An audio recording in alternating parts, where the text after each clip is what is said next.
Because I was still a poor college student, I checked out most of the books that the professor recommended from the library. To my surprise, when I looked for a copy of Some Mistakes of Moses in KU's gigantic humanities-focused Watson library, I couldn't find it. The only place it showed up was the Spencer Research Library, a library I'd never heard of and had never been to.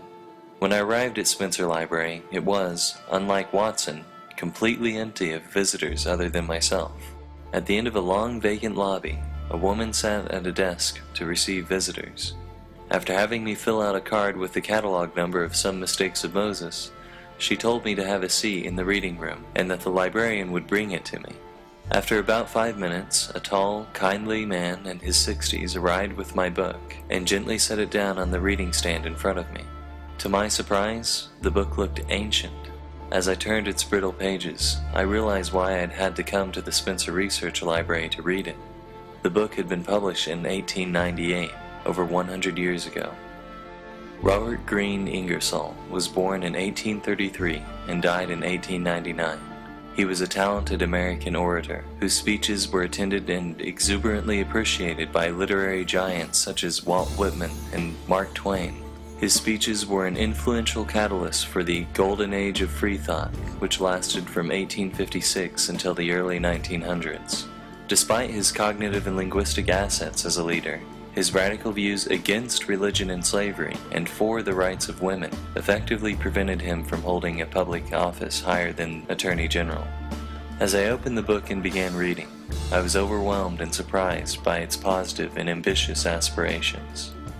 I want to do what little I can to make my country truly free, to broaden the intellectual horizon of our people, to destroy the prejudices of ignorance and fear, to do away with the blind worship of the ignoble past, with the idea that all the good and great are dead, and that the living are totally depraved, that all pleasures are sins, that sighs and groans are alone pleasing to God, that thought is dangerous, that intellectual courage is a crime, that cowardice is a virtue, that a certain belief is necessary to secure salvation. This statement was one of the first of many passionate and inspiring arguments I encountered for the intellectual freedom and goodwill offered by the ideas underpinning agnostic atheism. As I read on, I saw that Ingersoll also wanted clergy to be able to think freely and not be constrained by their congregations. I am a great friend to the clergy, in spite of all they may say against me. I am going to do them a great and lasting service. The pulpit should not be a pillory.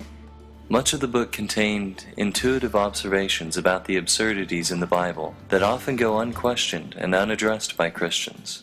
One such absurdity that particularly bothered Ingersoll was the idea that God himself regularly created something out of nothing, which revealed a hypocrisy in Christian apologetics, since Christians so often criticize atheists for claiming something came from nothing.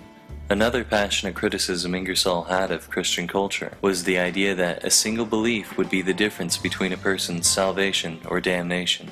He illustrated the absurdity of this idea with a commentary on Genesis that he called the rib story, where God created Eve since Adam could find no helper among the animals that he could appreciate. And finding that Adam was so particular, God had to make him a helper. And having used up all the nothing, he was compelled to take part of a man to make the woman with. And he took from the man a rib. Now we can imagine God with a bone in his hand, and about to start a woman, trying to make up his mind whether it should be a blonde or a brunette. Right here, it is only proper that I should warn you of the consequences of laughing at any story in the Holy Bible. When you come to die, your laughing at this story will be a thorn in your pillow. As you look back on the record of your life, no matter how many men you have wrecked and ruined, and no matter how many women you have deceived and deserted, all that may be forgiven you. But if you recollect that you laughed at God's book, you will see through the shadows of death the leering looks of fiends and forked tongues of devils. Let me show you how it will be. For instance, let's say it is the day of judgment. When a man is called up by the recording secretary, or whoever does the cross-examining, he says to his soul, "Where are you from?" "I'm from the world." "What kind of man were you?" "Well, I was a good fellow. I loved my wife. I loved my children. My home was my heaven." My fireside was my paradise. To sit there and see the lights and shadows falling on the faces of those I love, that to me was a perpetual joy. I never gave them one solitary moment of pain. I don't owe $1 in the world, and I left enough to pay my funeral expenses and take care of the ones I loved. That is what kind of man I was. Did you belong to a church? I did not. They were too narrow for me. They were always expecting to be happy simply because somebody else was being damned. Did you believe the rib story? What rib story? Oh, do you mean that Adam and Eve business? No, I did not. To tell you the God's truth, that was a little more than I could swallow. To hell with him! Next! Where do you come from? I'm from the world too. Do you belong to any church? Yes, sir, and to the Young Men's Christian Association. What is your business? Cashier in a bank. Did you ever run off with any of the money? I don't like to tell. Well, you have to. Yes, sir, I did. How much did you run off with?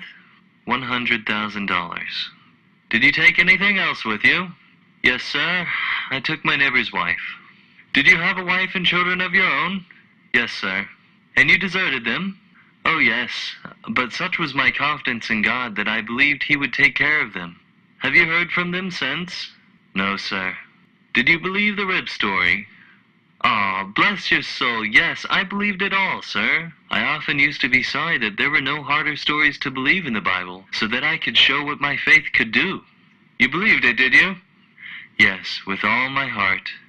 Give this man a harp. I simply wanted to show you how important it is to believe these stories. Of all the authors in the world, God hates critics the most. Sitting alone in the research library's reading room, I found myself trying to hold back uncontrollable laughter. This was the most compelling criticism of salvation by belief I had ever encountered. These were all ideas I had considered briefly and vaguely as a Christian. But Ingersoll drove these premises of faith to such an extreme, yet undeniable logical conclusion that I could not deny their absurdity. His argument clearly illustrated how salvation by belief alone was contradictory with the idea that God was a just and reasonable being. This type of argument is called reductio ad absurdum, and it is a commonly employed and powerful type of philosophical argumentation. Its successful employment underpins the powerful arguments in many of the videos of such YouTube comedy giants as Dark Matter 2525 and Non-Stamp Collector.